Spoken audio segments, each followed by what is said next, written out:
Hello, this is Ms. DB.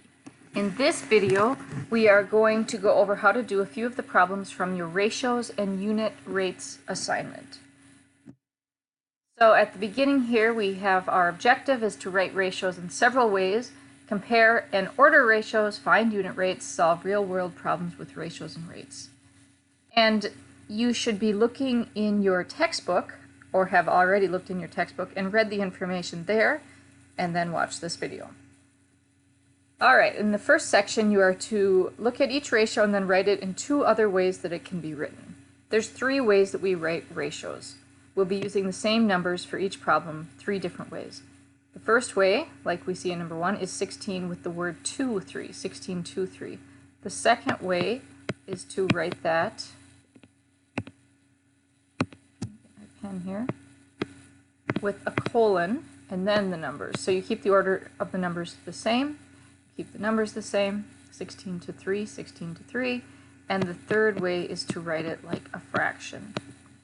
When you're typing, you can type 16 and then that slash key that's by the shift and the question mark, that means that there's a fraction.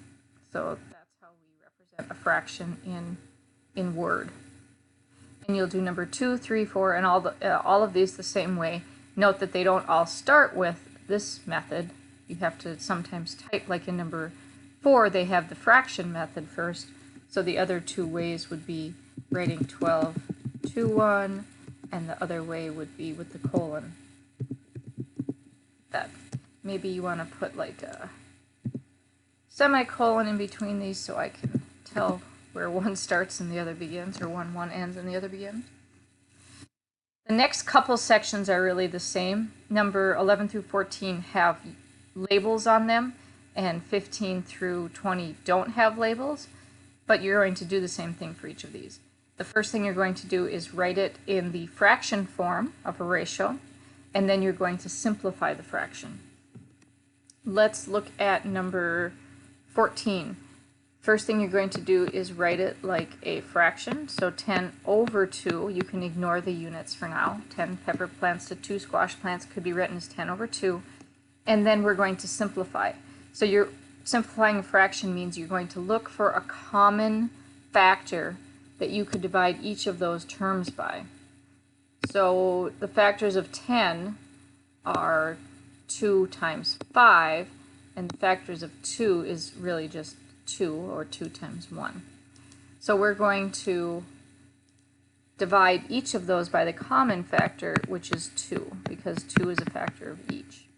Once you figure out what to divide them each by, then you go ahead and you do the division. Let me get my blue back. And 10 divided by 2 is 5, and 2 divided by 2 is 1. Now if we were simplifying fractions, we would just write that as 5, but because this is a ratio, we actually want the 1 on the bottom. A ratio is a comparison of two things, so we want to have two numbers there. Numbers 15 through 19 are the same. You write your ratio as a fraction, and then you find a common factor that you can divide each of them by in order to write your fraction in simplest form. Then in 20, you're going to look back at your fractions or your ratios in 15 through 19, and you're going to write them in order from the least to the greatest. The next section is on writing ratios as unit rates. Unit rates means that the bottom number of your ratio will be 1. So you write the ratio the same as we just did, but instead of looking for a common factor, which there is in this, we could do 2 or maybe some other numbers, we are going to divide both of them by the bottom number. So when you're looking for a unit rate, you want the denominator to be 1, and the way that we would get 1 is by dividing it by itself. And then you'll need to get your calculator to find out. It'll be a decimal in the top often for unit fractions. I gotta find my calculator, I closed it. Sorry for the delay here. I don't know why my calculator didn't come up. There it is. All right, so we're going to open our calculator and figure out what is 54 divided by 12. And it is 4.5. So now we can write our unit rate as 4.5 over 1. Now the last step to do on unit rates is to add our units back in. So we can say 54 or 4.5 hot dogs over 1 minute. Or a more common way of writing a unit rate, I'll just type it here, would be 4.5 hot dogs per minute. We usually use the word per for unit rates. And you'll do that for each of these. The denominator will be 1, or it'll be per student, per floor, etc. 27 is a problem about, we're going to write ratios for these. In Kyle's drawer, there are 14 pairs of white socks and 8 pairs of black socks. And you might need the total. You do for B and C, you need the total. So to find the total, you just add those two together. Whoa, move on. And the total would be whatever 18 or 14 plus 8 is. And then you just write the ratio the way in the order they tell you. So black socks to white socks. Black is 8 and white is 14, so you just write the ratio 8 over 14, and you don't have to simplify it unless you want, because it doesn't tell you in the directions that you have to. And then there's some word problems to do. Some of them are just writing the ratio, a lot of them are writing the unit rate. And number 28 is a little bit different. So in 28, it says there are 150 apartments in the gray building. Of these, 60 are rented and the rest are owned. Let's just see what would be owned. 150 minus 60 would be 90. So let's, in case we need that, let's put 90 there. There are 65 apartments in the blue building. Of these, 45 are rented and the rest are owned. So that would be 20 are owned. What building has a larger ratio of owned apartments to total apartments? So we did need the owned. So let's see, for the gray, there are 90 owned out of a total of 150. For the blue, let's see, the blue there are 20 owned and out of a total of 65. And the question is, which has a larger ratio of owned apartments to total apartments?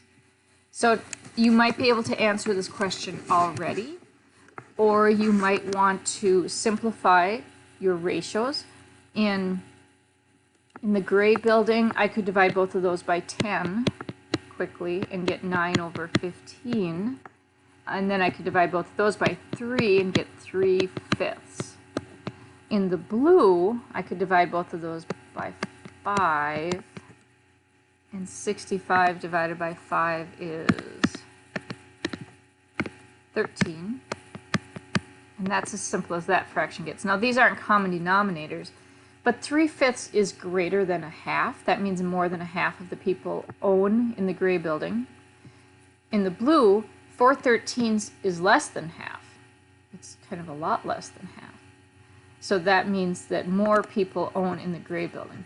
You could also change both of these fractions into decimals and then compare them that way too. Let's look at number 29 real quick, and then I'll let you get to work. In 29, it says Susan drove a total of 182 miles in 3¼ hours. If she drove the same speed the whole drive, what was her rate? So we want to know miles per hour. So the miles is 182. The hours is 3¼ That's the same as 3.25. So miles, and then this is hours. To get a unit rate, again, we divide both the numerator and the denominator by the denominator. So we would divide both of them by 3.25. I'll write that over here. 182 divided by 3.25. And of course on the bottom you're going to get 1. And then you'll write your answer as miles per hour once you figure out what 182 divided by 3.25 is. Most of these are unit rates or daily rates, it says, for number 32. That's the same as the unit rate. Number 33 and 34 are given to you as unit rates, and you need to figure out, using that, what would it be for something more. So in 33 it says Julie can type 55 words per minute. What is the equivalent rate of typing for 15 minutes? Basically, you just need to multiply here. You need to take your rate and multiply it by 15 in order to find out how many words she can type in a minute.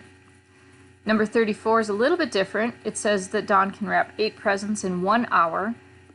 What is his rate for 12 presents? In other words, how long would it take him to wrap 12 presents? So that one you might want to use a little mental math, a little problem solving, and see if you can figure out how long it would take him, if it takes him 1 hour to wrap 8 presents. You can also solve it with a proportion, which is what we'll look at in the next section. All right, thank you very much for your time. Let me know if you have any questions. Remember, I have office hours and ASC hours where I can help you out even more. Thanks a lot and have a wonderful day.